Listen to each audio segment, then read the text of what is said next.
हनुमान जी कलयुग के सबसे लोकप्रिय देव में से एक है और पूरे भारत में पूजे जाते हैं। हनुमान जी की शक्ति और कर्तव्य निष्ठ बताया गया है। महाकाव्य रामायण में भी उनका अपने प्रेम प्रभु श्री राम के प्रति सेवा और भक्ति के प्रतीक में चरित्र दिखाया गया है।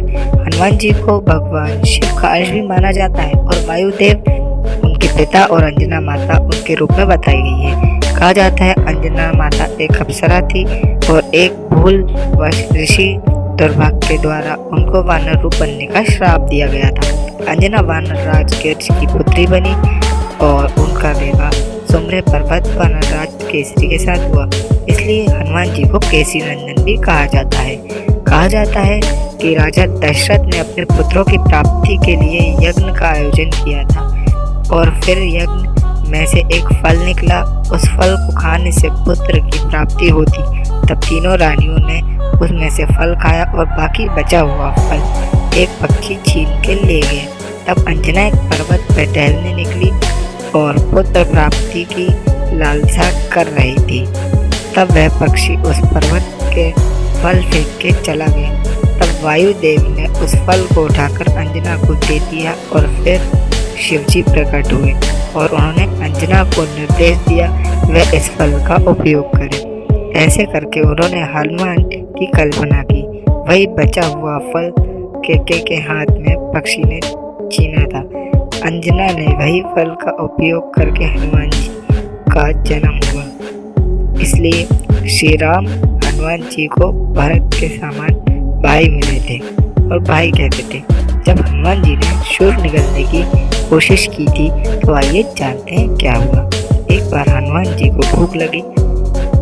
उनको आसपास कुछ नहीं दिखा तो हनुमान जी ने सूरज को देखा। हनुमान जी ने बाल अवश्य थे। उनको लगा कि यह फल ही है। वह सूरज को निकलने को नज़दीक जा रहे थे। जैसे जैसे नज़दीक जा रहे थे वैसे वैसे उनका आकार भी बढ़ रहा था। राहु का ध्यान पड़ा कि कोई शक्ति सूरज के नज़दीक आ रही है। उन्होंने तुरंत इंद्रदेव से सहायता मांगी। तब इंद्रदेव ने हनुमान जी के रुकने को कहा। हनुमान जी कहाँ मानने वाले थे। तब इंद्र ने ब्रज से हनुमान जी पर प्रहार कर दिया। हनुमान जी मूर्छित हो गए और नीचे गिर गए। ये बात हनुमान जी के पिता पवन देव को पता चली। पवन देव क्रोधित हो उठे। उन्होंने सृष्टि की वायु चक्र और भूमि को बांध दिया। अचानक से हवा रुक गई और जीवों का दम घुटने लगा। देवताओं को चिंता हुई कि इस प्रकार वायु के थम जाने से तीनों लोगों की गति रुक जाएगी और सृष्टि का विनाश हो जाएगा। हनुमान जी की शक्तियाँ। संकट के समाधान के लिए सारे देव जाकर पवन देव से इंद्र के लिए क्षमा मांगने लगे।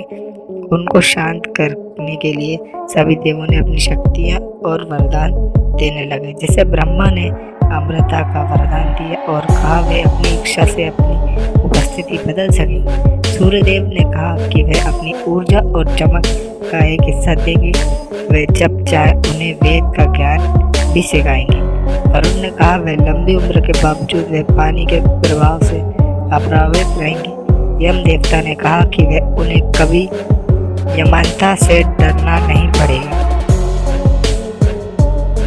विश्वकर्मा ने उन्हें वरदान दिया कि उनके द्वारा बनाए गए किसी भी शस्त्र से उन्हें कोई आहत नहीं होगी। कुबेर ने उनको गदा प्रदान की और युद्ध में विजय बने रहने का आशीर्वाद दिया। इस प्रकार देवताओं द्वारा दी गई शक्तियों से हनुमान जी धन्य धन्य हो गए। क्या आपको पता है हनुमान जी को श्राप भी मिला था। इस प्रकार हनुमान जी थोड़े बड़े हुए और वह बड़े शरारती थे। वे जंगल में रहने वाले ऋषियों को बड़ा परेशान करते थे।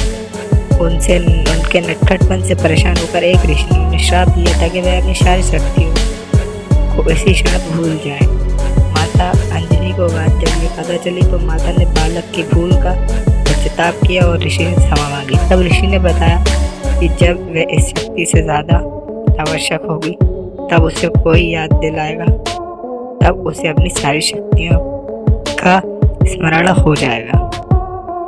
जब श्री राम अपनी पत्नी सीता और लक्ष्मण भाई के साथ वन में थे तब अपने पिता राजा दशरथ से सबसे छोटी रानी कौशल्या के दिए गए वरदान का पालन करने के लिए तब सीता अपहरण लंका के राक्षस राजा रावण ने किया था।